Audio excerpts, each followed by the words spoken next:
Hello, everybody. Welcome to the PWO WrestleCast. And as always, with us, I got Ryan Alvarez. But before their show this weekend, we have Cody Ford and Eddie Shepard of Next Generation Wrestling from Tennessee.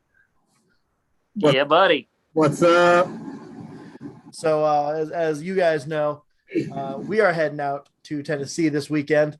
The Thursday show is probably going to be focused a lot of this, if I'm going to be honest with y'all, just because I haven't left the state in over a year. Yeah, I think the last time we went to the beach, that's the only time we really left. And it was only after my wife and I got our both of our vaccines and felt comfortable about going. My house is shaking, guys. We might have some really bad thunderstorms, so we'll see how this goes. Ooh, we might be in the same boat, if I'm being honest with y'all. It's like 100 degrees, or at least it was 100 degrees earlier. I think it's down finally. Heat index was like 106. You know, I took an egg outside to see if it'd fry on the friggin' sidewalk. Yeah, it was hot here today. It was like, I know it was in the 90s, but it felt a lot hotter than that. But yeah, man, Party Bowl. We're like 6 days away from it.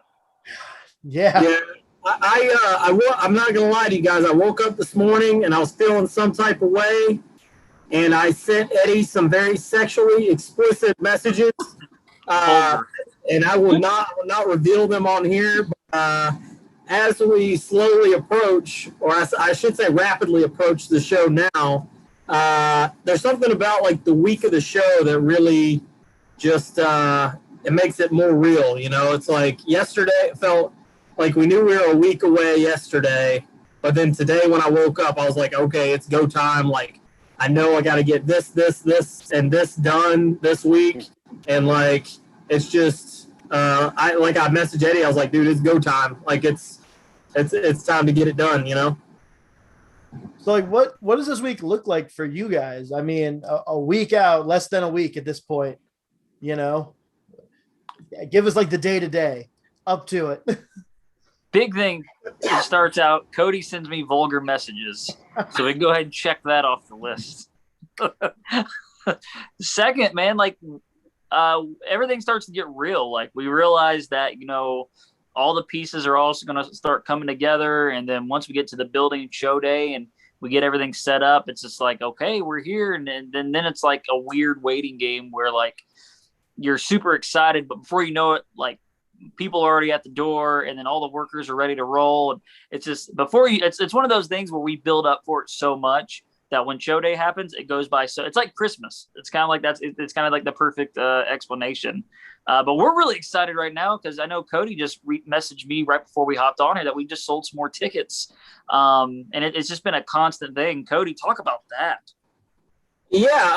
So the thing is, we kind of have a goal in our mind of how many tickets we want to sell. And we have not hit that goal. But we do set pretty lofty goals. You know, Eddie has posted a few times that this is our second best pre-sale that we've ever done. And the first best pre-sale that we've ever done is the Impact show that we did. So, you know, it's up there. It's above any of the better shows that we've done as far as the pre-sale numbers. We still got a few to go to hit, you know, what our goal was, but we're getting there, and it's they're selling pretty quick and at a pretty steady pace. So right now we are just, you know, kind of trying to keep track of that every day. Every time a ticket sale comes in, I message Eddie. I'm like, hey, bro, we're at this number. You know, not that the numbers matter, but it's just like, you know, I don't know. We just set these little goals, and a lot of times when you can crush through those, it gives you some confidence going into, you know, what you're doing. So as far as like some housekeeping things, like, you know, I'm getting the trailer straight. I'm going to get a couple spare tires because the last time we did a show in Knoxville, we ended up with two flats on the trailer. And so that, I mean, it didn't run into any issues as far as like postponing the show or anything like that. But I'm just going to try to get everything in order so that, you know, when show day comes, if we do run into any issues, you have to always be prepared for that. So that's the things on my end that I'm kind of handling. And, you know, Eddie and I are both pushing the socials really hard, trying to, you know, just get any last minute stragglers that may be out there that haven't gotten their tickets or you know, any of that. And I'm trying to think of kind of what else. I'm just trying to get, you know, everybody's music in order and everybody's, you know, financial situation. Like, I've forgotten what I pay a lot of these guys. So I've been sending out messages like, hey, man, I want to get your envelope ready, but I can't remember what I paid you because it's been 2 years or a year and a half or whatever. And so, you know, just those things are what is kind of on my mind and what I'm handling. And I'm sure Eddie, it looks a lot different for him because he handles a lot of different things on his end. Mostly like probably just pushing the socials hard. And what else you got going on, Eddie? Oh man, it's just dealing with people online. No, we had a back and forth about a guy who asked, you know, how much tickets were, and we gave him the link and told him how much they were, and he said that was too much. And for us, we feel like, you know, considering what you're getting your money's worth. But I mean, to some people, they may think it's too much. But you pay for what you get. You know, you want to pay $5 for a wrestling show, you're going to get $5 worth of entertainment. So, big thing is just kind of grinding it out. Trying not to be super repetitive, which it's hard when you're trying to get pushed through everything and get rolling. It's just getting ready to be that time. I know we both worked this whole week, our actual jobs. So going forward, you know, it's harder to kind of promote knowing that we have so much other stuff going on too, but it's go time, man. I'm really excited about it. So like, do you guys just end up taking like PTO days to actually like put on these shows also at the end of the week? Like, did you guys have to make sure you weren't working on Saturday and Sunday just to be ready and roll it through? I actually, I was working in an office, but I just changed jobs literally last week. And, but my hours my days that I work are Monday, Wednesday, Thursday, Friday. So I work 4 10-hour days. So I don't have to worry about, you know, having the show off. However, the following Monday, a week from today, is going to be a pain in the ass to get up for, knowing because my job, I have to be there at 6 a.m. So it's going to be an interesting weekend for sure. Yeah. So for me, the job that I work as is my family's business. We're there 6 days a week through the summer. So Sunday's my only day off. So that's kind of why we run the shows on Sundays. So for me, you know, I'm working every day up until show day. And the venue actually called me today and told me, she said, you know, I can give you the keys and you can load in on Friday nights in the locker room. But she said the open space is actually being used as a wedding on Saturday.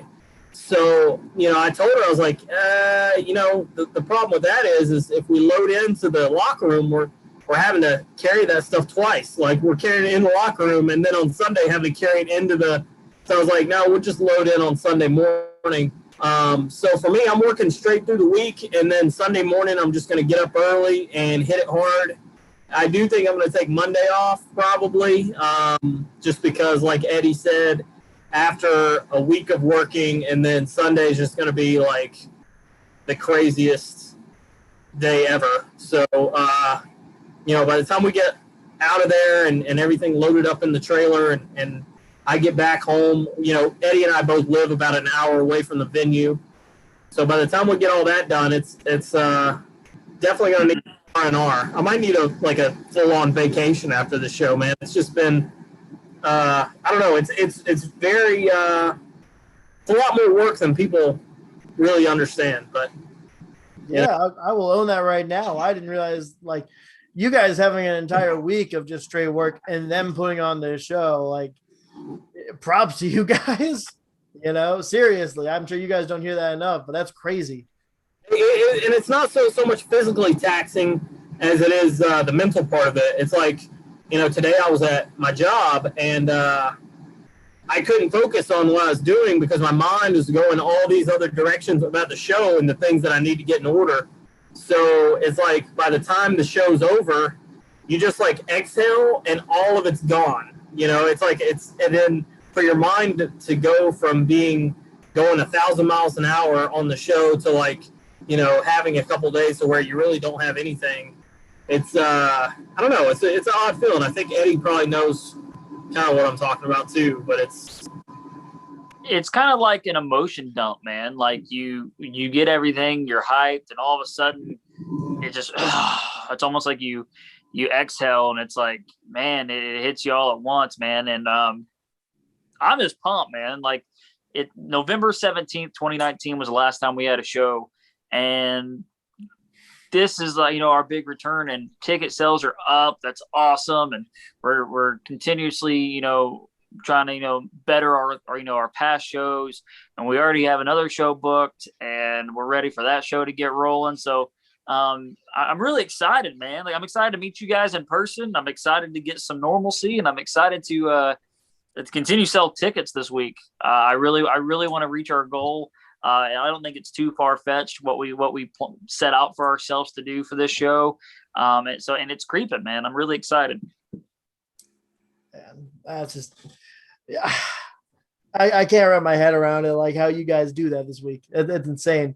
All right, now I have to ask this because I know this is show week, but you just said it. You have another show right around the corner. Is there any thought of that show at all this week? I know there is some announcement being made at the Party Bowl for the next show, but is there anything this week that you are even thinking about for the next one? Yeah, that's one thing that like Eddie and I try not to get too far ahead of ourselves.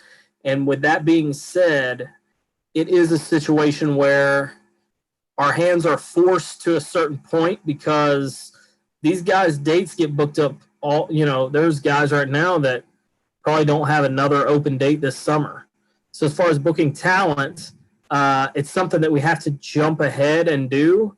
And it's really hard because you are so laser focused on the Party Bowl that you don't want to, jump the gun or also it's like such a fluid thing where, okay, if this thing changes at the Party Bowl, then that changes this thing at the next show. And then maybe we jump the gun and book somebody that we really didn't need to book. Or like, we reach out to these guys and are like, hey, do you have this date open? They're like, yeah. And we lock them in. And then we realize, hey, we don't really need this guy because this happened or this guy didn't make it. And so now we have to change this story into this.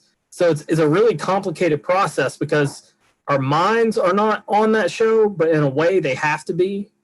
And, we're mentally, we've already discussed things up to October. Like that's kind of where we are. And, we do have the card booked for August completely. We are waiting on guys to confirm, but as far as like what we want to do, we know, line for line where we're at. But, usually we both take a few days after the show to just kind of wind down and then we hit the ground running hard again, man. And I think with this announcement that we're going to make at the Party Bowl, everybody else is just going to hop right. Like it's just going to be a moving train, man. And everybody's going to be right there with us. And, and Eddie can give his perspective too. I'm sure like, a lot of people around not want to say just around here, but in independent wrestling in general, you see these shows that they're promoting like 4 shows at once, man.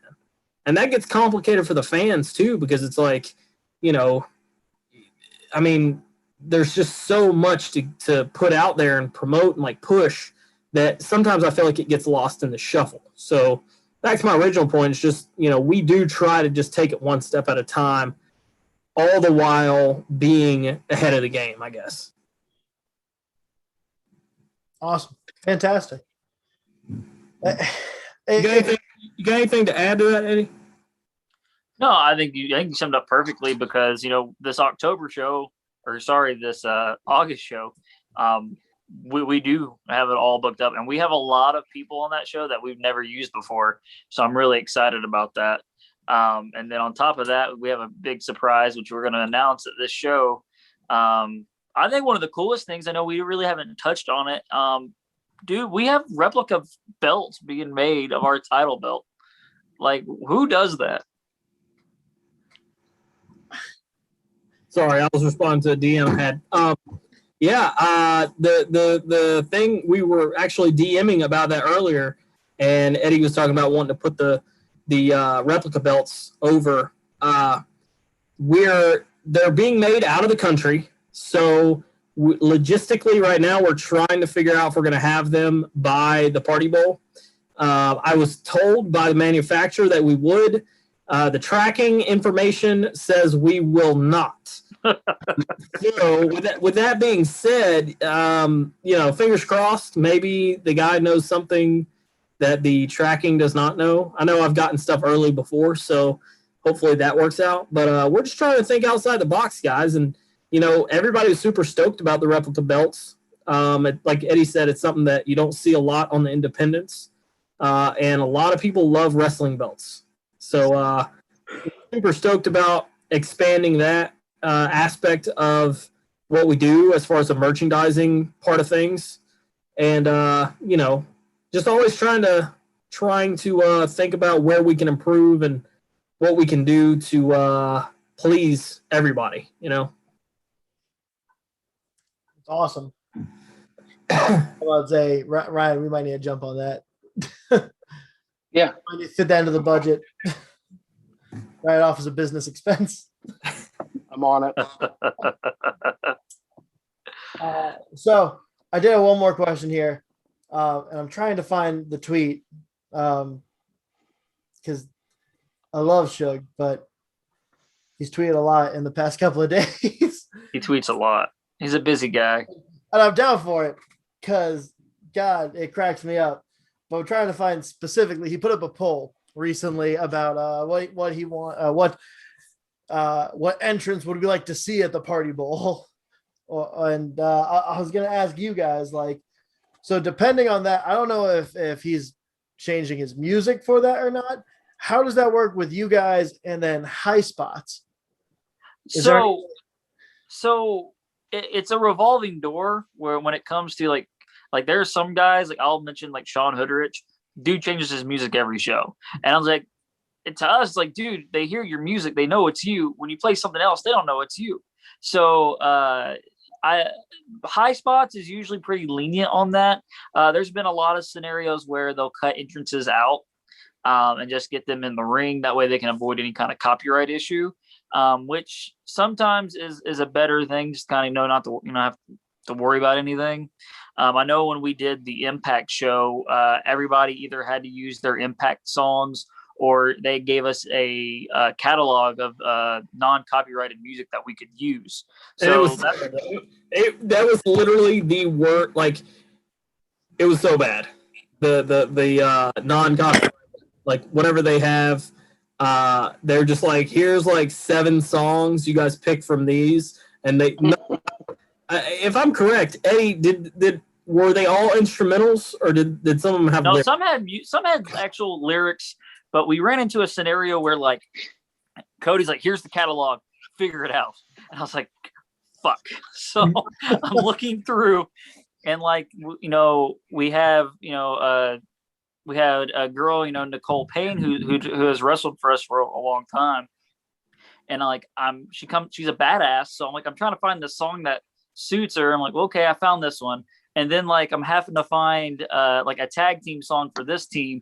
And, like, there's like one rap song and there's like, it's all over the place. And it was the hardest thing I had to do. And I'm sending Cody, like, to say, what do you think for this one? No, that one sounds bad. Like, they all sound bad. Like, what do you want from me? I was like, fuck it. They all go out there with no music. I don't care. And I gotta ask, I was able to find the poll. I was able to. Did any of you guys vote? I did. I personally did not. No, but I did keep track of it, and I will. Let me be honest with you guys. I had a personal favorite, but it did not win, so I'm not going to reveal what it was. But I didn't vote. I just wanted to let the hands of fate take control.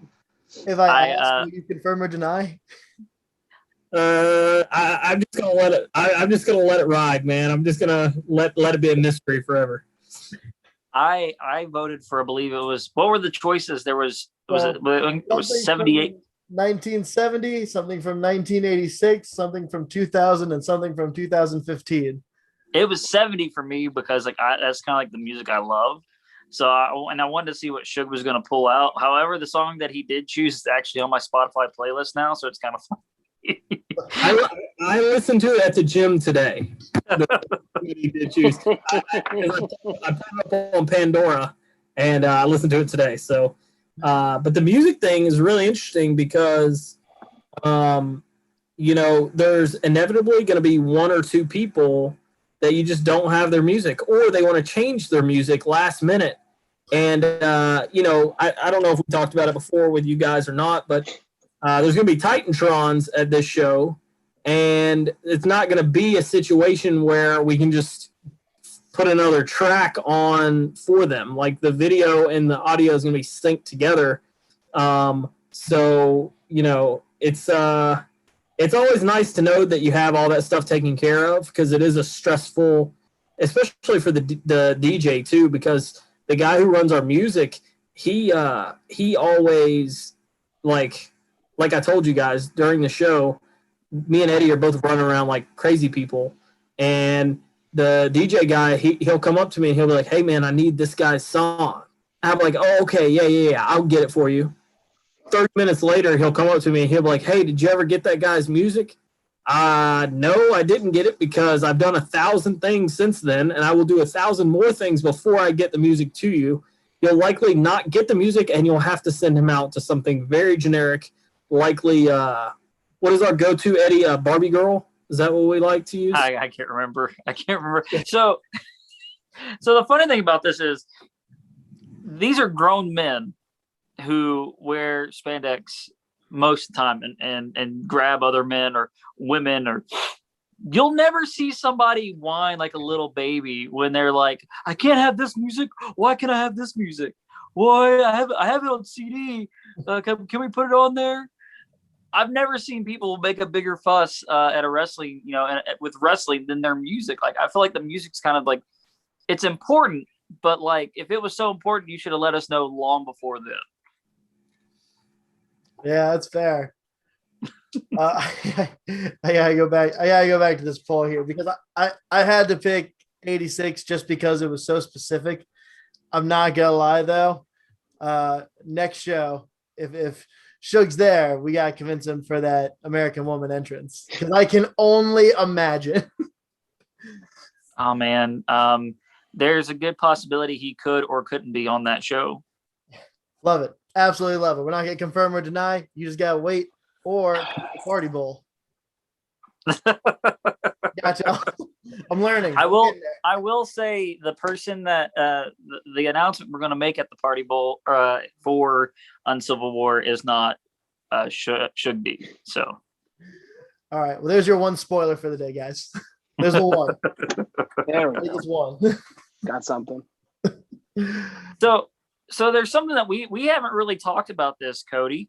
Do you want to talk about the whole Petty and Pink situation? Yeah, we can address it if you guys want to go into it. I'm sure y'all saw kind of what's going on. Yeah, well, I saw and it was actually up on my list next, and how we were going to solve that. Or was Okay, so the truth be told, we're not gonna. It's gonna be one of those unspoken things. You guys will just have to show up and find out. Just because we were so far into this whole thing that it definitely got rearranged. And what we feel like, especially for our local crowd, will be at least an equal replacement. But with that being said, it's just one of those things that, inevitably you're going to run into it, where basically what happened was Dylan hit us up, and he's been on the AEW loop for a while, doing, either dark, or he'll be in the crowd, or just whatever they need him to do. So he hit us up with the possibility of him being on the AEW loop. So we already knew that we were going to have to manipulate things around, because we thought, okay, we're not going to have Dylan, but we'll still have Kinsey. And now what do we do with just Kinsey? Then Kinsey gets hurt.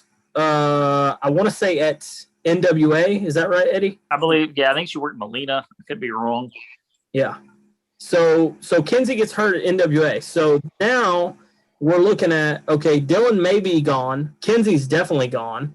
So the best thing to do is, instead of waiting to hear from Dylan, which, he may or may not know yet if he's going to be on the AW. They might not let him know until a day or two before. You just don't know. And that's a hard situation for us to be in, because it's like, we need to book something now. Like, we need to book something to replace them, like, immediately. So we reached out to them. We're just like, hey, guys, we'll figure out a different date. Told Kenzie that we hope she gets well soon, and told Dylan that, hopefully the AEW thing works out, and he's got that to do. I know Kenzie said she will still be at the show because I believe some of her friends are doing the Davey Richards seminar. So she'll still be there if anybody wanted to meet her or whatever. But with that being said, like I said, we're not going to mention like what we're going to do as a replacement, but we do have everything figured out. And it was a bit hard for me and Eddie to figure out for a while. We pitched back and forth several ideas, and none of them really stuck. And then all of a sudden, it just kind of came together. Fantastic.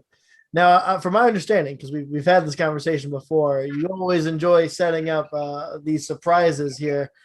So you're saying we're going to get 2 surprises at the Party Bowl? There may be more. There may be like 10 surprises. You guys never know. You never know. But like I said, I think some of the stuff we have set up will definitely appeal to our local crowd and people that have been following NGW for a while. So that's worth mentioning. But we just, especially with the Party Bowl being the name of the show and everything, we want the show to have a fun energy and not everyone feel like everything has to be so serious, and just, make some of these matches really entertaining, not just from a wrestling standpoint. So, and of course you'll have the pure wrestling matches too, but, some of the ways that we've tweaked this card or booked this card, I think really, and we probably talked about on the other podcast we did with you guys, but I think it's really set up to be a very entertaining and versatile card. Like, there's going to be a lot of different, like, I was putting together Titantrons the other night, right? Because not everyone has one. And I started on Levi Everett's, which I don't know if you guys have ever seen any of his stuff, but after I made the Titantron, I sent it to Eddie, and I was like, dude, this is just so fun. Like, this is, like, such a, like, I mean, the dude, like, he's Amish, and it's just, like, literally my wife, she talks to me about the show some, but, like, she literally, like, a few weeks ago, she was like, who's this Amish guy that you have? I was like, wow, you're actually interested right now. Like, you like, I've actually done something to pique your interest in the show. So it's like just that alone. And like, you guys talked about Suge. I mean, he's such a character in himself. And Warhorse, like, he hasn't been in the area as far as I know of. Eddie may know different, but he hasn't been in the area at all, really. And so, and he's so popular right now, especially on Twitter and like just on the internet. And those guys, that's just one match. That's a 3-way in one match. So I don't know how I got sidetracked on this. Oh, the Kinsey and Petty Pink thing. Well, just the way Eddie and I booked that, now that we like have the replacements, I think it'll be a really fun mixture of talent, I guess you could say. Eddie, do you have anything to add? No, man, I think like you were saying, I mean, with the whole Petty and Peak being out and the craziness that we have that's going to kind of take its place, I think it's going to be real enjoyable. I don't think, to me, it's going to affect the way people look at this show. I think people will genuinely be excited for this match. I love it. All right. Now, before we roll, I want to make sure, you guys mind giving us a card rundown for this weekend? Oh, man. Do you guys need it in any type of order? Let me ask you that. You just give them as you remember them. Let me see. Because I think do I have it in my phone? Eddie, do you got it off the top of your head or? Dude, I've promoted the show so hard. I know all these fucking matches. Yeah, You can go ahead and go. You can go ahead and start with the match that I am going to color commentate. Oh man, We'll have to hold out for that one. Okay, got it. Of course, the NGW Championship match. Rich Swann makes his triumphant return. Breaking his leg and coming back to NGW. But Rich Swann taking on Shane Andrews. This has been brewing for a long time. This was actually going to be the scheduled match for you guys in Virginia. Then Rich broke his leg, and then COVID happened, and then the world went to shit. So I'm really excited to finally bring this match. From what was supposed to be March, I think like 22nd of 2020. Then of course we have the big Party Bowl Scramble 4-way elimination match featuring Caleb Conley, Sean Hoodrich, Caden Sade, and Trey Lamar. I know Trey actually posted on Twitter that he was injured, and we have not heard anything from that. So that could always be a wild card in that match. And then the match that everyone's kind of been buzzing about, of course, is Davey Richards versus Matt Cross. It's a rivalry renewed from 2007 Ring of Honor, which is fucking cool. I think that's awesome that these guys still have the longevity to be in wrestling that long. So to me, that match is going to be badass. Cody just mentioned the triple threat match that we're having with Shug D, Levi Everett, and Warhorse, because he rules ass. And you couldn't have 3 different personalities in one match like that anywhere else. I think it's just going to be really the dynamic of that match is going to be really fun. And I think that's what people are going to take away from this whole show is that it's going to be really fun.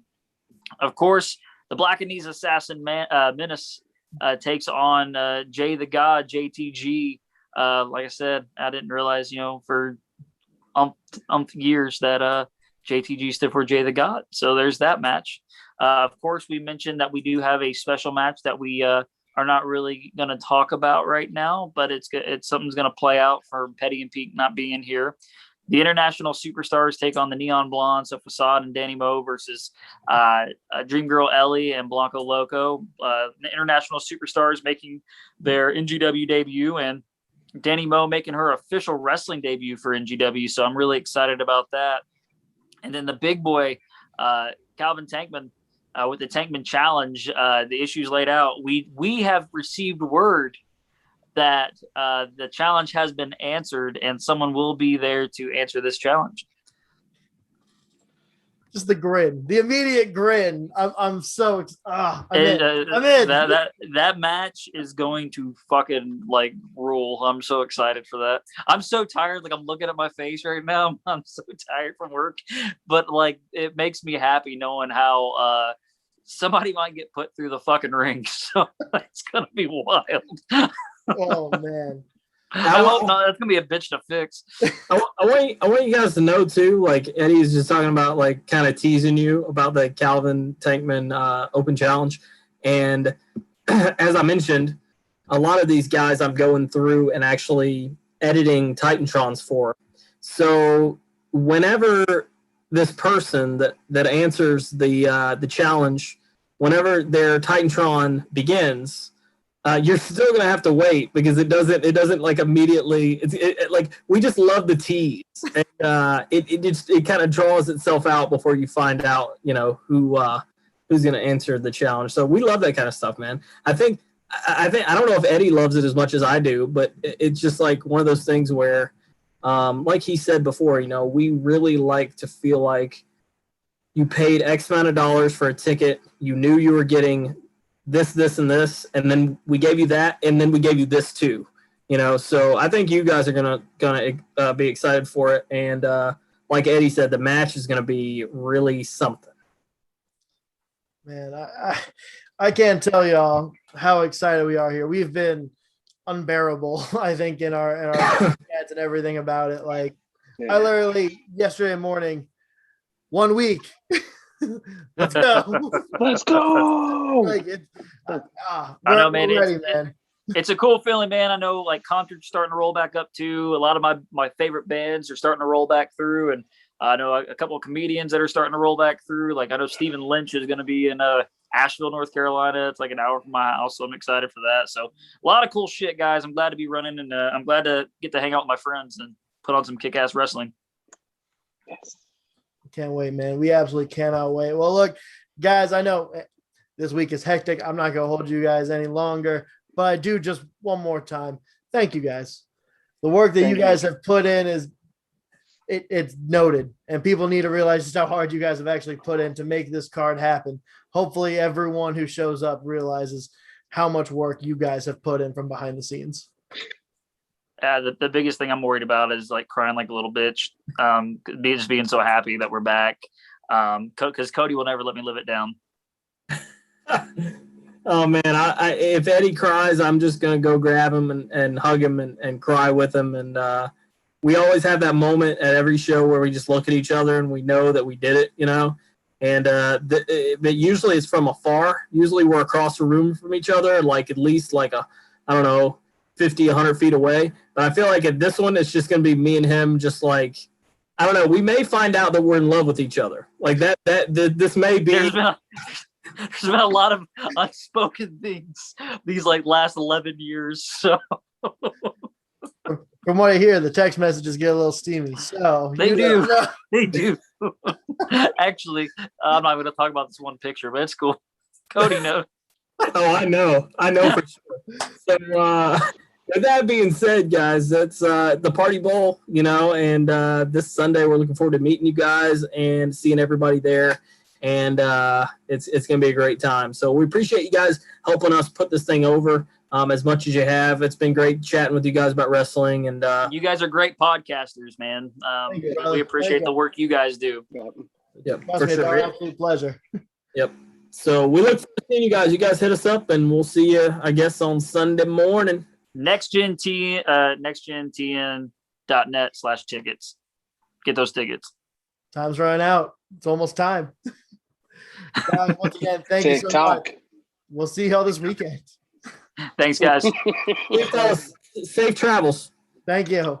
Thank you. God, I love those guys. I love those guys. Gosh, yeah, you know, and you know, I know that there was a lot of Matt leading the charge there, and I love it. You know, there's been a lot of behind the scenes stuff that I've been working on to not only get them as over as possible, but to get us as over as possible also, because if nobody's going to put you over, you know, you might as well just do it yourself. So, the same. you know, and I'm not going to lie, I'm exhausted with all of the work that I've put in to make sure that, you know, we're going to kick the doors down to Knoxville and just roll right the F in. Yeah, man. Also, since we are recording, I just want to say this so everyone can see. Shout out to you, Ryan, booking the hotel, setting up car rides, making sure we're all good to go. I appreciate. Yeah, I think my wife's Type A personality is rubbed off on me for just a very brief period of time outside of, you know, scheduling as much Alvarez versus Meltzer that I do. Which is available on YouTube at the moment. 2 new videos just dropped today. But no, we've done everything from buy the tickets, book the hotel, get the car rides all together, make sure everybody's here at a certain time. Got the business cards, got the website almost done. Making sure I don't have to do any Alvarez versus Meltzer while I am there, so everything will be scheduled and uploaded accordingly. And then on top of that, when we get back into town, I will be putting together the vlog that we do while we are traveling and in our you know, suites and at the show, and hopefully we get some interviews. I'm still waiting to hear on a solid word on that. Hopefully we are also front row for this. I'm not gonna say I'm not gonna try and pull strings, but I think I've earned that right.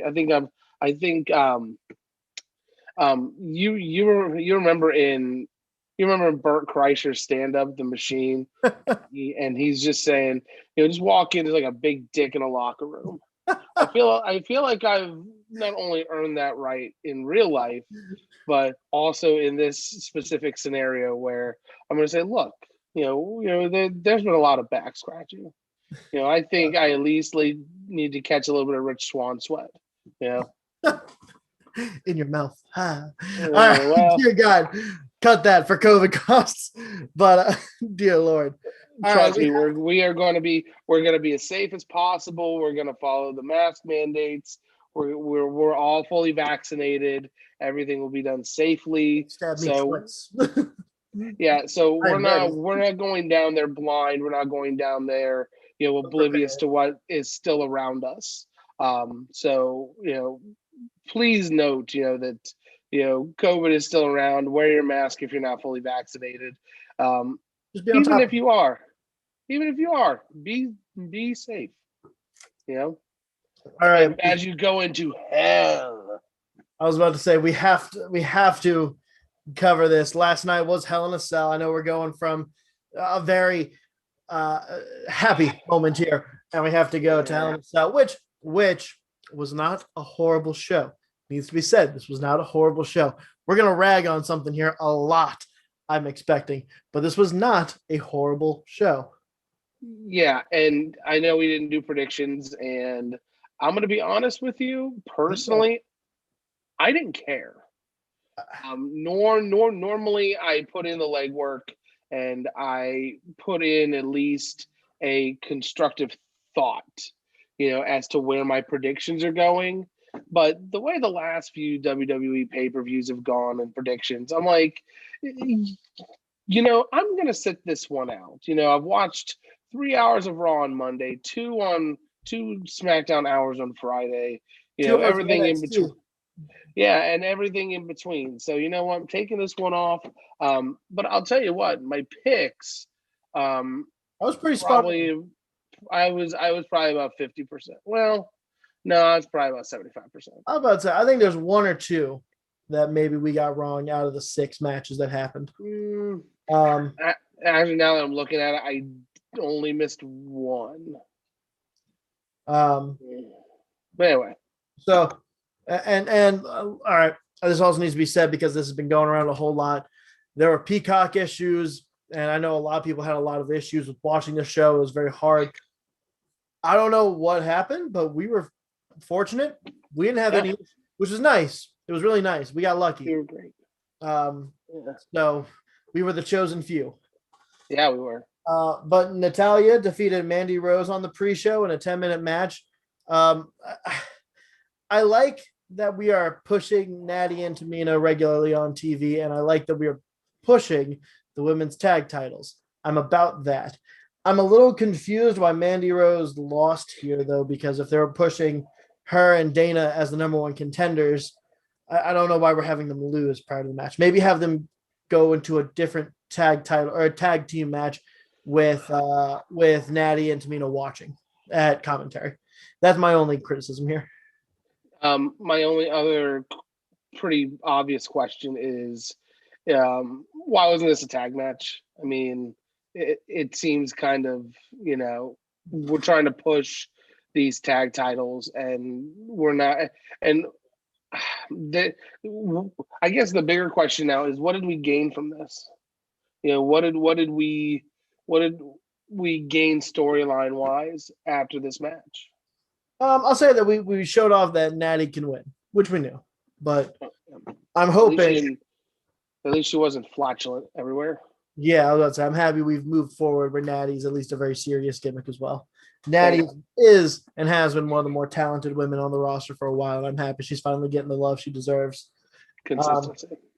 I will say, I think this confirms that all 4 of these women will probably not be in Money in the Bank.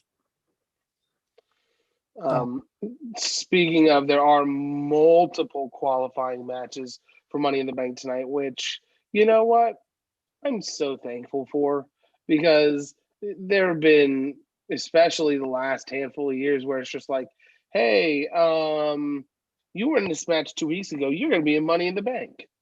And, this year it's like, I know we have AJ Styles versus Ricochet, which who cares who wins that? Like, it's a win either way. So I'm very glad that we're going back to this. Hey, you have to earn it. Especially now, this will be the first. The first non-WrestleMania to be in front of fans. So excitement. Also, I'll just go ahead. Bianca Belair then defeated Bayley in the Hell in a Cell match. See, for me, this was the weaker of the two cell matches by a lot, but I will say the main event delivered, which I'm very happy they did. But this was the case of a match happening in Hell in a Cell and not necessarily a match involving Hell in a Cell. There wasn't too much interaction with it. They stayed pretty consistent in ring and around the ring. Yeah, I think there were a couple of spots in this match that were very questionable. I did like how, even though we ragged on it in the moment, that in Bayley's Hell in a Cell match back in the fall, she also tried I know. Oh, God, I didn't realize it was that soon. Yeah, because they bumped this one up anyway. Yeah. Bayley tried the same kendo stick bridge thing between the cell and the ring apron. So I thought that was cool.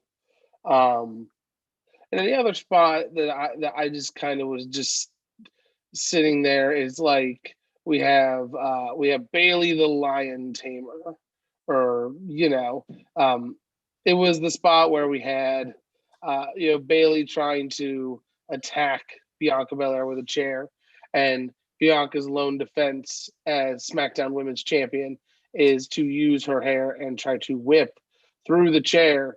And Bayley, as the longest reigning SmackDown Women's Champion, is now scared of this hair whip when she has a metal chair in her hand.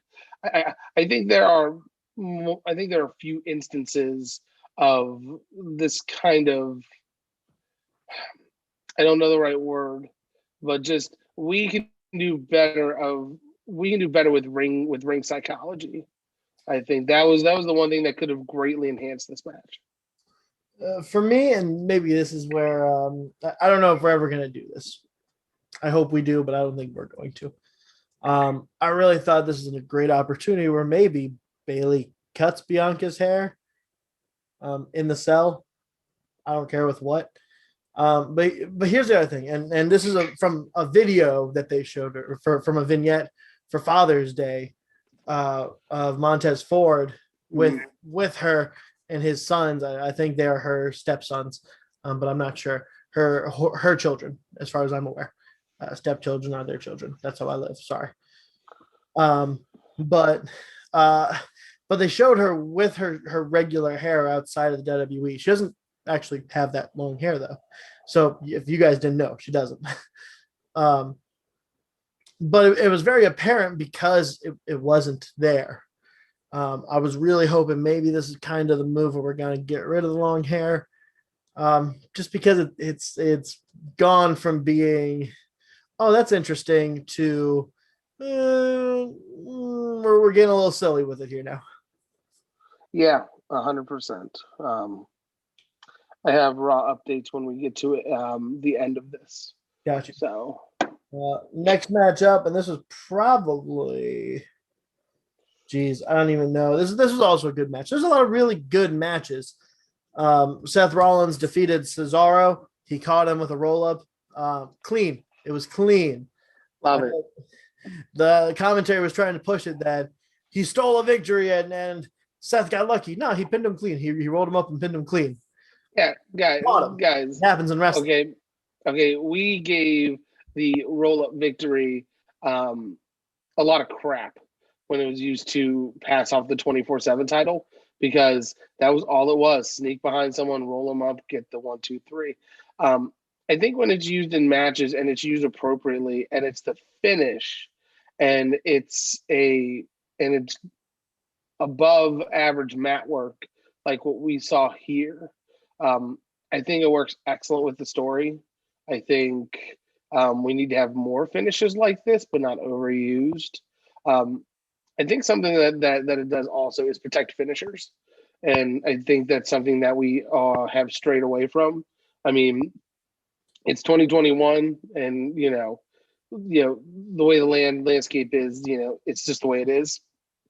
But you actually had mentioned this last night we were watching this. It seemed like this was a little bit more choreographed than their last few matches. Yeah, some spots seemed just a little too planned out where it came off a little sloppy. They had a back and forth where something didn't connect. It was right around the same time that Seth Rollins did his twisting enziguri when he swings around to kick someone from behind. Almost Pele, but it's more enziguri.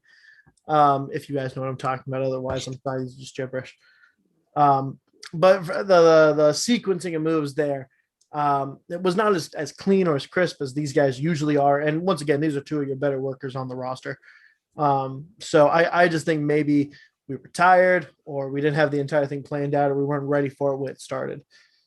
But it looked, it was one of those spots where, like, I know we rag on the Young Bucks for being super choreographed and like the waiting a little bit. It kind of felt like that where we lost a little bit of it. But I mean, other than that, like, it's a good match. All right, here's the one where I'm sure this is going to be the divisive one. Alexa Bliss defeated Shayna Baszler in 7 minutes. Alexa Bliss possessed Nia Jax to slap Reginald. And then hit Shayna Baszler with the Dream DT. Pretty much it looks like it's just her variation of what's going to be Sister Abigail, but she turns it into a DDT instead. Velveteen Dream used it frequently in NXT. The right person won, because I think if we're pushing Alexa Bliss and we're pushing this bit, we need to push this more aggressive her. I think we could do a little less of the goofiness. But if we're doing this mystical thing, we have to be all in. And to a degree, like I love following Alexa Bliss on Twitter and Instagram, but maybe we need to cut back out of that though. Yeah. So I was very upset last night when this match finished. And when you see Alexa Bliss in the ring, Shayna Baszler playing dead on wherever she's rolled to now. She plays dead for long enough to now cut the camera to Alexa Bliss. She's got her hand being raised, and then you just cut to Nia Jax, hand being raised, and she slapped Reginald, and I busted out laughing because it was the worst looking thing WWE has done all year. And the bar is very low for that anyway. But I think we've just gone past the Bray Wyatt knockoff phase of this to just complete comedy farce. I know that it's Alexa Bliss's character now. And I totally agree with you. If you're gonna do it, then if you're gonna push this, then yes, the right person won. But it's so far off the deep end now. We thought that the swamp fight, as far as the Fiendverse, as you call it, we thought that was the worst. I thought that this moment in time when Alexa Bliss is now possessing people to get wins, I think is just absolutely just comedically bad. And I think it's worth noting that if she can do this, why doesn't she just do it every week? But Shayna Baszler deserves a lot better than this, which goes without saying. But I'm here already. So give you two. I got two rebuttals for you. Just two. Go ahead. Here's why this is better than the swamp fight. Neither of these individuals are the world champion. Okay, that's the one. I will go ahead and concede that. Otherwise, they're the same as far as I'm concerned. Yeah.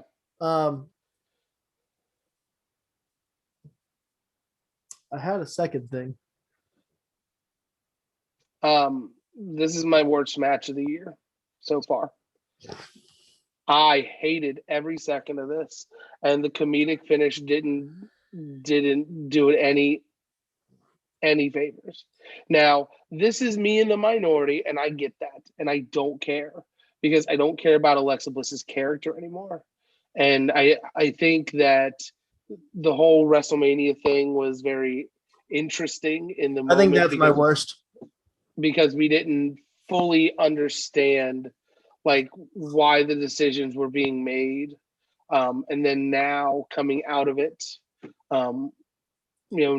just now we have this Alexa Bliss character and it's just awful. And I know about Two Bliss, the movie, fictional characters. This is always the issue with her. Sorry, guys. Every time we talk about Bliss, thanks for being a prime. Get Amazon Alexa in here trying to talk us off a bridge because we're frustrated.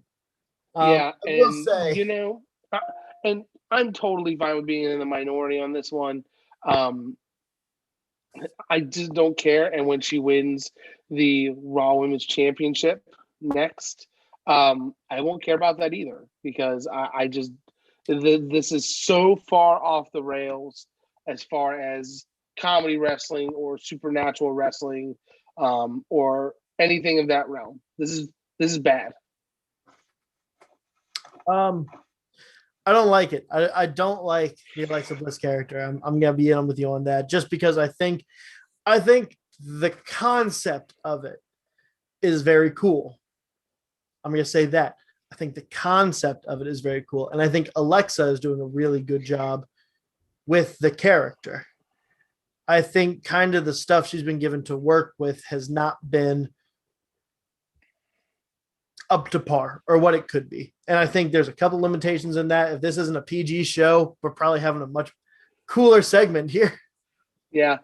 We also, I don't know if we got a chance to discuss this on the last WrestleCast, but the Go Home Raw where, Shayna Baszler steps on Lily's head in ring and then is then cinematically chased to the back as lights flicker, platforms fall, and then she gets into her dressing room or whatever, or the locker room area, and then she's imagining seeing Lily in the reflection of the mirror to the point where she then kicks the mirror, fade to black, and then you just hear a simple scream. Nothing came of that. Nothing at all. Nothing. And it's widely regarded as a terrible, terrible segment. So I don't know if we talked about that as the build up to this. I want to tell you, I feel like last Thursday we buried that appropriately. It may have been. I would like to move on from this as soon as possible. Give me just 2 seconds with it, okay? And then I need 1 second. Do you want your 1 second now? No. Okay. So I think my big issue with this is exactly what Ryan just said, in that we had a segment that happened on Raw, and then there was no response. I think the much better response to this whole thing would have been if Shayna Baszler wasn't at Hell in a Cell and she's wrestling Nia Jax, because Shayna Baszler is gone. No one knows where Shayna Baszler is. And then she uses the possession to, take slap over the referee. Slap the referee. No, don't go that far. But keep the aggression that was in this match. Okay, the highlight of this match, and maybe this is going to be something that no one really is going to care about except for me. Alexa Bliss is double jointed. She can make her arm look broken. So when Shayna Baszler has her arm and twists it, and Alexa Bliss is like, do it. Here, I'm pushing my arm to make it happen. Like, that's an incredible visual for this character. Make that huge. Put that on the wide angle where we can see her arm slowly going into the second spot there, because it's not hurting her, at least from all accounts. It's not hurting her. And it looks incredible. Why didn't we highlight more of that? And not I like the aggression. I like working with the fact that she's able to make herself look way worse than in terms of physically in pain than she actually is. Use that to our strengths here. Use our strengths. It's there. It's all there. That's all. That's all I got at this point. Yeah. Do I get my 1 second now? You got your 1 second. Next match, Sami Zayn versus Kevin Owens. Was fantastic. This is my second favorite match of the night. Ooh, yeah, I think so. And Sami Zayn won clean. That needs to be said here. Sami Zayn won clean. This is a fantastic match. Kevin Owens, I think, is taking time off, judging off of what he said on Twitter, which is probably good for him. I think he needs it. I don't think he's been overexposed, but he's been put into a lot of feuds where he hasn't had a chance to be a winner. So take him off screen for a bit. Maybe switch shows for the draft that's coming up. Yeah, it'll be at the end of August, beginning of September. I think that'd be a great move.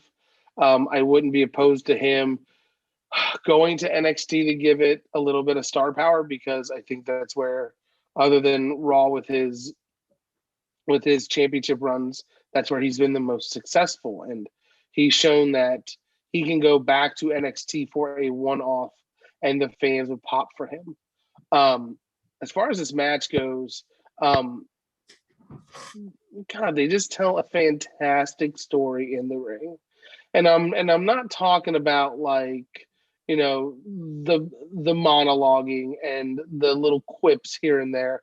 I'm talking about how, it's only a 2 count, but then as soon as the pin comes out, you just see them like slapping each other or hitting each other for a quick second or two. And what that does is it builds the ring psychology from the previous matches, the previous history these guys have. So from that perspective, this match was awesome. Sean Ross said it best, and I'm sorry I'm repeating him on this one. These guys have faced hundreds of times, and every time they find a way to make it fresh. And it's just the truth. We started this match off going like, Jesus, we are going to the well because we got nothing else for you guys. And we walk out going, God, these guys are incredible. And it's just a fact. It just reminds you how good both of these guys are in ring. Yeah, this was what I wanted. This is exactly what I wanted from this match. Yes. And I think the right person won. I think Sami Zayn needs a bit more of the rub at this point. And especially what you said with, just Kevin Owens needs a refresh. Yes. All right, up next is Charlotte versus Rhea Ripley. Oh, okay.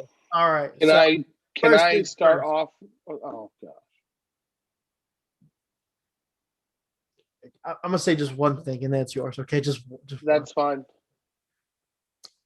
There are moments in time when Charlotte Flair reaffirms to the world that she is just the best women's wrestler on it, and this was it. This was it.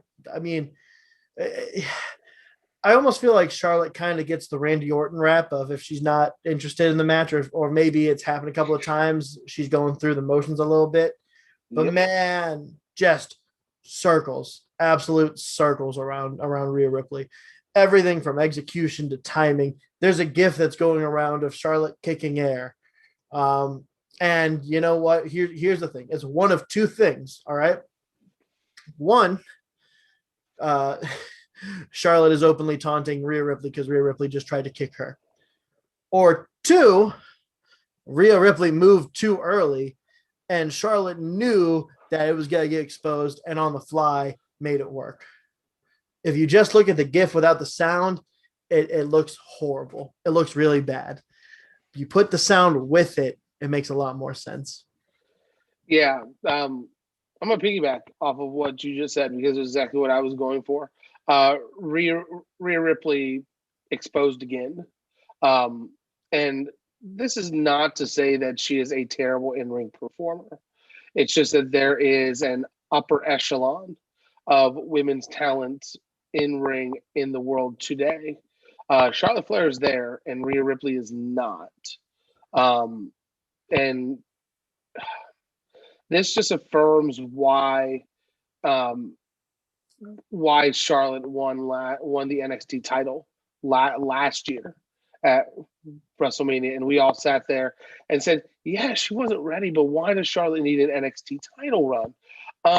Because Rhea Ripley can't do it, and now, okay, we're expecting her to progress a little bit, or at least show a little bit more in ring. I don't think she's progressed, but she hasn't regressed. Yeah. I think she's still about the same of where she was. And she's, once again, Ripley's not horrible. She's not. Yeah. We just don't know how to define her on the main roster. That's the other thing, is that 1 week she's playing the face, tagging with Asuka. And then the next week you have her at, the commentary table trying to rip Charlotte a new one, and just what are you? Yeah, so like the stuff with Nikki Cross, where Nikki Cross has beaten both of these women in the build up to this match. Nikki Cross has victories over them, and we're just not even gonna really talk about that because it's non-factor. Hopefully this means Nikki Cross is gonna win Money in the Bank, but I will, since we're already on this match, cut to the Raw spoiler here. The tag match. Huh? The tag match? Oh, no, just still focusing on Flair and Rhea Ripley. The rematch has been made official for Money in the Bank.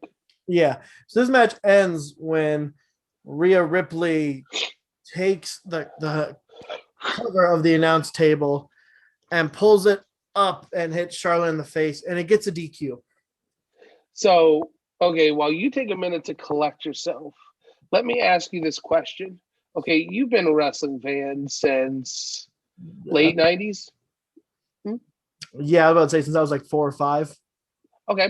23, 24 years. So when have you ever seen Not once. You don't even finish the sentence. Not once.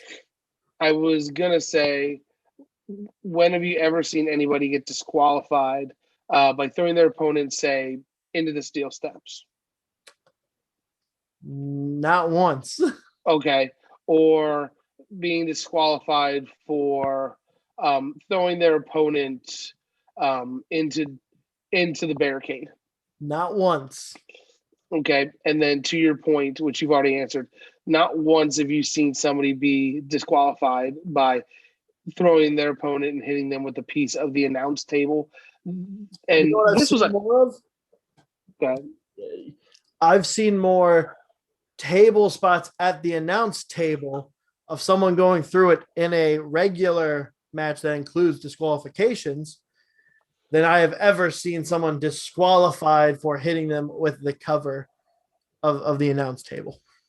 Yeah, and this was a common trend throughout the night, just poor officiating. And I don't know what was going on. And you know what? I know that once in a blue moon, I host a little show called Referee's Discretion that you can still find on YouTube. This is not a valid argument for this. It's not referee's discretion, okay? And then the fact that once this spot happens, you get the referee like in Rhea Ripley's face, like visibly upset, like, "Oh, what are you doing? It's ridiculous. No, you gotta get out of here." Like, it's the most egregious. Like, you just pulled a ball peen hammer out of a toolbox and cracked her face open. Like, that's how you're selling this. And this really soured me on what was an okay match. Look, I think it was better than okay. I think this was like the look. I know I'm the one. I'm sure there'll be comments in the comment section about how I felt watching that match.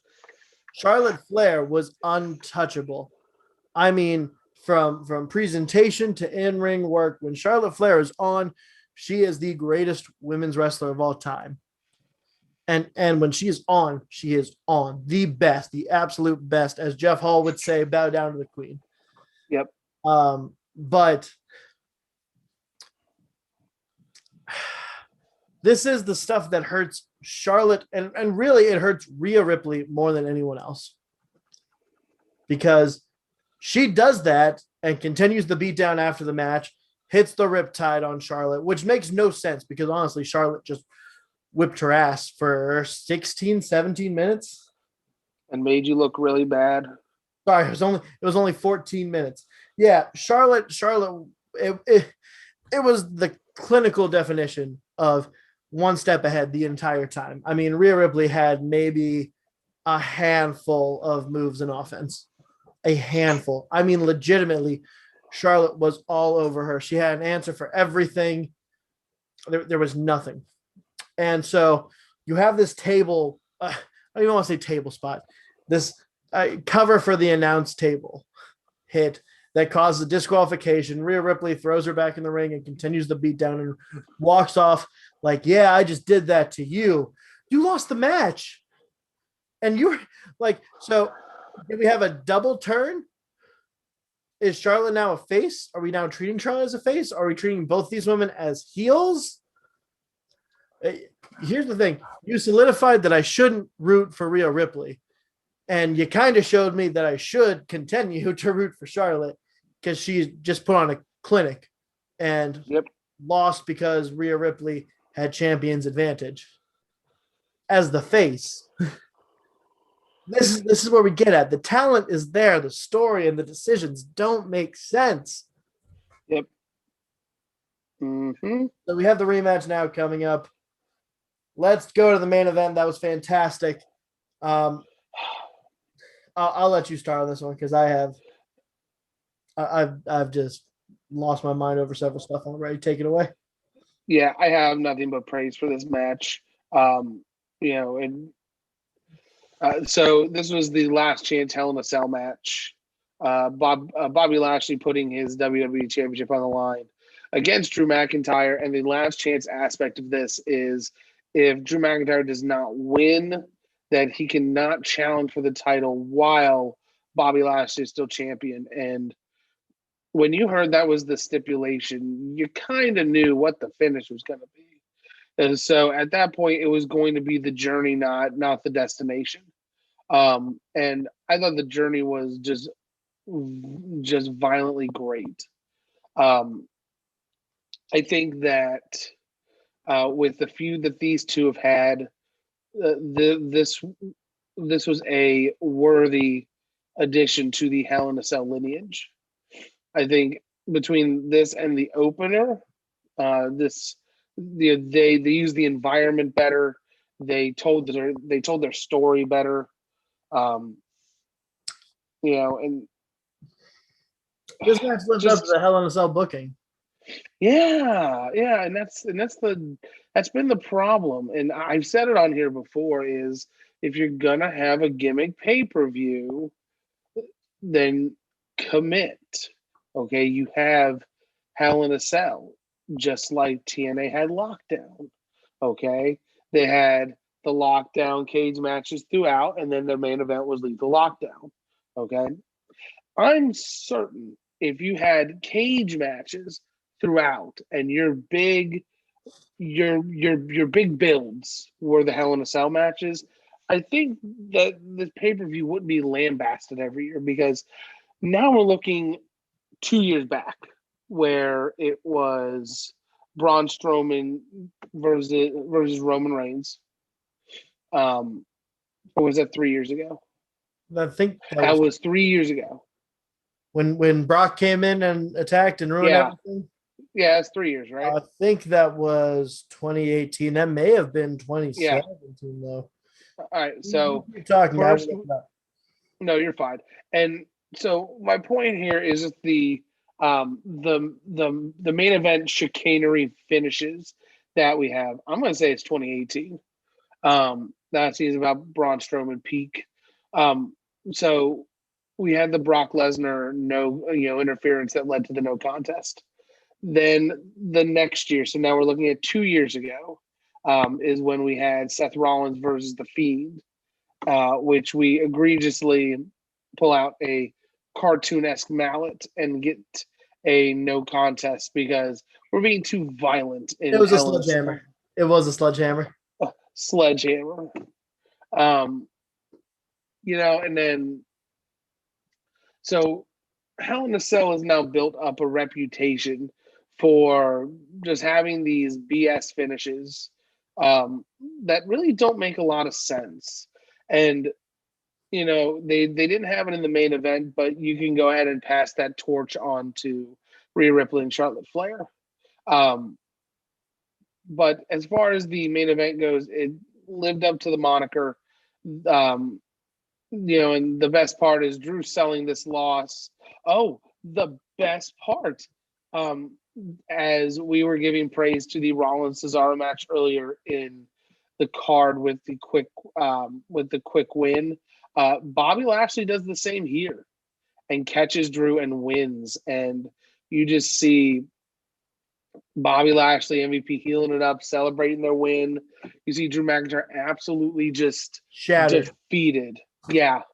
And credit, because this doesn't happen often, credit to the production team and whoever the camera guy is for getting that shot of Drew McIntyre. Just good stuff. And, this could lead to Drew winning Money in the Bank because I know he's in a Money in the Bank qualifying match. But everything worked. Everything worked. It was fantastic. I'm trying to see here. Ooh. All right. So I don't know if this match has already happened or not, but we do have a tag team match coming up for qualifying for Money in the Bank. Apparently, Alexa Bliss and Nikki Cross are going to team up for the first time in over a year. That has not happened yet. And they're going to face Nia Jax and Shayna Baszler. Winners are in the ladder match. Interesting that you have Nikki Cross there. We're going to have Eve Marie and Doudrop. It's official, Doudrop. Piper Nevins is Doudrop. Yeah. Versus Asuka and Naomi. Winner. Tag team is in the Money in the Bank match. So that one has happened. On the way to the ring, they ask Eva Marie, who is this with you? And that's the name.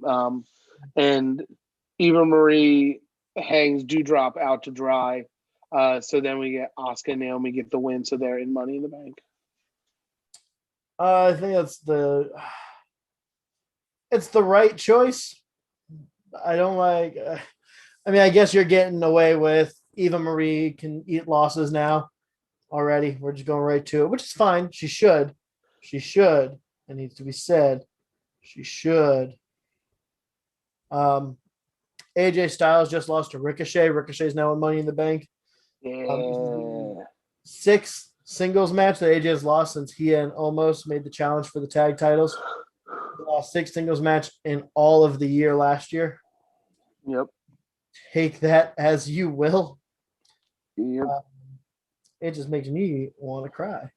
So the main event for Raw is Xavier Woods versus Bobby Lashley. In the cell. You didn't let me get to it. Sorry. Anyway, you're gonna forget Matt ever said that. So we have Xavier Woods versus Bobby Lashley. If Xavier Woods wins, we get Kofi Kingston versus Bobby Lashley at Money in the Bank for the title. And this match will be contested inside Hell in a Cell. So now we have 3 straight WWE programming shows that have Hell in a Cell involved. Who was Morrison tag teaming with in this one? Oh no, it was just Orton versus. No, this is just a singles match. Yeah, some of them are singles, some of them are tag matches. Do we know who won that match? Or is that match still happening right now? That match is actually currently going on. Well, beautiful. All right, well, let's get out of here so we can set up here for Money in the Bank. Maybe, just maybe, we'll figure it out. Also, hey, you want to know why there's a Hell in a Cell match tonight? Because there's one on SmackDown. And I want to talk about something. Can we let's just do this now. Remember Friday they talked about how there was the first match on first Hell in a Cell on cable television. is I don't know if they were on USA or Spike at the time. I can't remember. But Mankind versus Kane happened on Raw. I don't think that was televised. No, it was on Raw. It was the go home show for a pay per view. Yeah, but I think it was in a dark capacity. No. It actually had storyline stipulations to it. Well, no, I understand that. I'm saying I don't think that it was televised. No, I'm saying I think it is. It was though. Like Stone Cold came out and gave stunners. It was all just to lead up to Undertaker versus Stone Cold. It always is. So maybe I'm crazy. Yeah, you're a little crazy, but aren't we all? Seconds.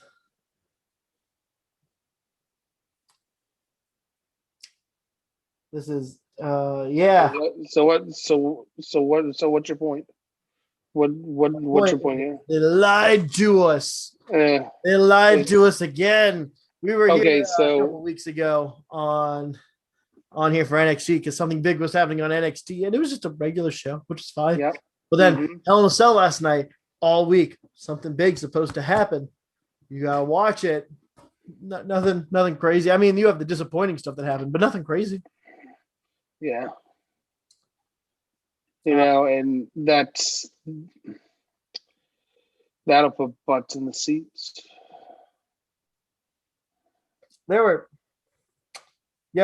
Actually, yeah, that match was on television and it ended in a no contest. Well, I knew that. But see, this is again WWE, and my apologies for being incorrect. But this is another reason why WWE doesn't care about the past. You know that little intro where they say like WWE is like past, present, future, forever. Okay, that past you can get the fuck rid of. Okay, because I don't know if anybody remembers this, but I went on a tiny tangent about them not referring to Piper Niven as Piper Niven, and you know what? I can let that slide because I know they were trying to get Dewdrop cleared or get the name debuted for this week. Apparently, they did give it an actual storyline reasoning why her name is Dewdrop. But I really wish they acknowledged that last week. Once again, Sean Ross Sapp. Guys, Sean Ross Sapp is a dude. Yeah. And my point here is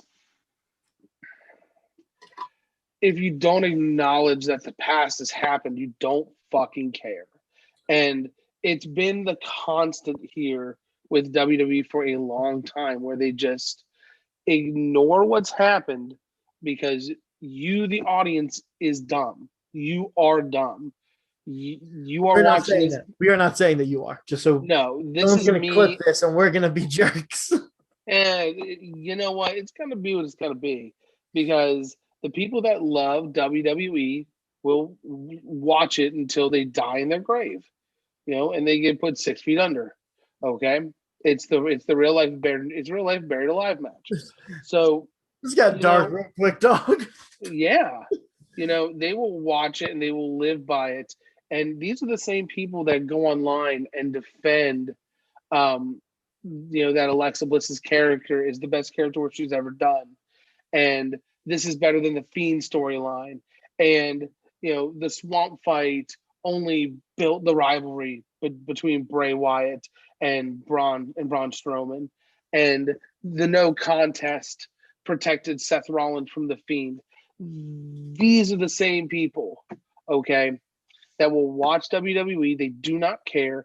They are the target demographic, and these are people that are narrow-minded.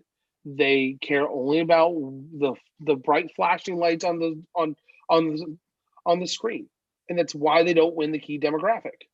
Okay, and that's why when Chris Jericho says that he's the demo god, okay, you go watch their programming, and it's miles better. Period. Okay, so with this mini tangent about to wrap up, okay, you can just think about WWE as a company that will tell you that they care about past, present, future, and forever. But it's a big lie, and it's a big middle finger. And you pay your Peacock money, Vince gets his cut. Nobody cares. All right, Ryan. I'm asking you to take a minute to step back from the ledge, my friend. And here's what the plug. Hey, I'd love to. As you see this joyous, boyish charm that just flipped the script just now. Um, so you need to go to the Facebook. You need to go to the YouTube. You need to check us out on Twitter and Instagram. All right, check out Dwight on Odyssey. Guys, we're doing a lot of great stuff on YouTube. Alvarez versus Meltzer, constant bangers there. Okay, you need to go check those out. Those are coming out once a day, twice a day, days in a row. Also, Creative Control coming back to your television screens Friday if you watch the YouTube on your television, or if you're watching on your phone, it's coming back. Matt, myself, and the demo god himself, Mr. Patrick Lilly, we have all picked our own brand. Of course, there's 3 of us, so we are including NXT, and we have done the WWE draft for WWE. So that'll be out Friday. That is before we head to Knoxville for the Party Bowl. Guys, Party Bowl, you just saw it here earlier. This is a huge deal for everybody involved. It's going to be a huge event. I'm surprised that tickets are still available. I was confirmed a number earlier as to how many tickets are left, but am being told to keep that close to the vest here. So, but if you haven't gotten them yet, it is Sunday, June 27th. Doors open at 5. Event starts at 6. NextGenTN.net. Tickets are 18 for adults, 15 for children. And if you like what you see, you like what you're listening to, time out. Okay. And you want us to constantly bring back fans of the show, guys that are going to let us into their backyard, not literally, but into their state of work. Go to Kofi.com/PWO123. It's as easy as 123. And for the price of just a cup of coffee a day. Forget that Starbucks nonsense, okay? They don't hold a candle to what we're doing here at PWO. Use that money that you would use to buy yourself a frappe, okay? And you put it to PWO, okay? Because we want to keep putting great content on for you. And if you support us, we will keep banging it out. Guys, if you're going to the Party Bowl, let us know in the comments section, because I think we need to get in that parking lot and pregame for the Party Bowl. It's a party. We got to have a party, Bowl. Let us know if you're going to be there. We want to see y'all. We want to meet y'all. We want to have this awesome experience in Tennessee. That's all I got for y'all. Guys, have a fantastic week. Go follow Next Gen on Twitter, on Facebook, on Insta. Follow them all over the place. All right. Safe week. Be great. Stay healthy. Be on top of your stuff. We're going to see you guys again on Thursday, unless, of course, you are tuning in to that awesome, incredible content dropping. Oh, I swear it's every day, I think, on YouTube. So stay safe. We can't wait to see y'all on Thursday. Goodbye. Good night. Bang.